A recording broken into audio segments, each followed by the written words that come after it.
In this video, friends, I will show with you step by step how to use brokers in FBS trader area. So guys, go to dashboard after logging your account and then go to trade option. From this trade option, and then you can log in your QR codes from here. You should be, on my case, I log in with MetaTrader 5 as a brokers, and then go to web terminal. You can download the app and you can start use the app from here.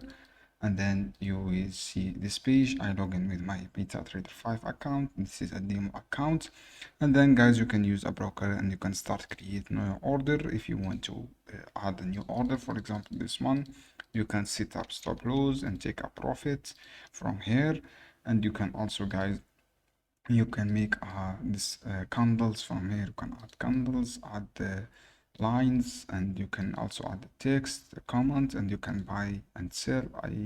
I buy through this value, and market was closed from here, and you can take a profit. You can also create new order, and you can set up your calendar from here.